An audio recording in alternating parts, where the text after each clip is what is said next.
All right, here's another great for response that covers the basics of GDP and inflation. It's from 2008 Form B on the macro exam. The question starts off by giving you 3 products produced in this country: bread, water, and fruit. It gives the output and the price.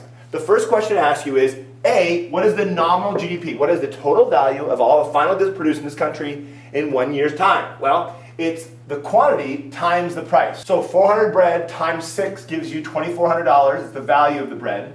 1,000 times 2 gives you 2,000, which is the value of the water. And 800 times 2 gives you 1,600, which is the value of the fruit. When you add all that up, you come up with $6,000. This is the nominal GDP for this year.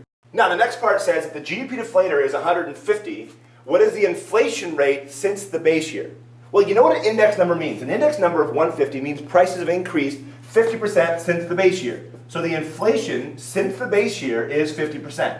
Now that you know prices increased 50%, the next question is, what's the real GDP? So what is $6,000 adjusted for inflation? Another way of wording that is, what number here plus 50% of this number equals 6,000? A lot of students make a mistake here and they say 3,000, and 3,000 is incorrect, not 3,000. Let me prove to you why 3,000 is wrong. If the real GDP was 3,000, well, what is 50% of 3,000? Well, it's 1,500. So 3,000 plus the 1,500 of higher prices will give a nominal GDP of 4,500. And that's obviously wrong, because we know 6,000 is the nominal GDP, so 3,000 is not the real GDP. That's incorrect. So what's the right answer? The right answer is 4,000. Well, without using any equations at all, let's just think about it. 4,000 plus 50% of 4,000 is going to equal 6,000. So 6,000 adjusted for inflation before prices went up 50% must be 4,000. Another way to get that is using the equation. Now I want you to remember, the deflator equals the nominal GDP divided by the real times 100. The deflator was given as 150, the nominal was given as 6,000, and the real is what you had to solve for. You do a little algebra and you realize the real equals 6,000 times 100, all divided by 150. So the real equals 4,000. Now part C says people get a wage increase, right? They get a raise. They get a raise of 20%. But this is only a nominal increase in their wages.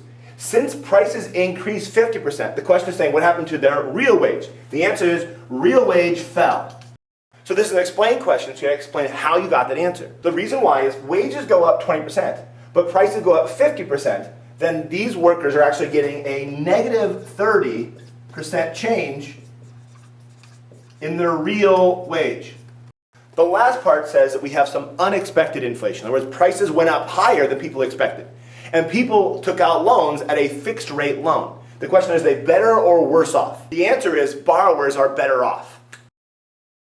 Now again, this is an explain question, so you have to explain why to get the second point. The reason why is because borrowers will be paying back the loan with dollars that have a lower purchasing power.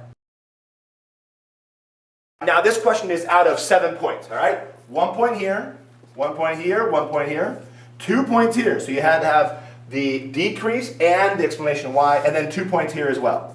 So 2, 4, 5, 6, and 7 points total. Add them up, see how you did. Until next time.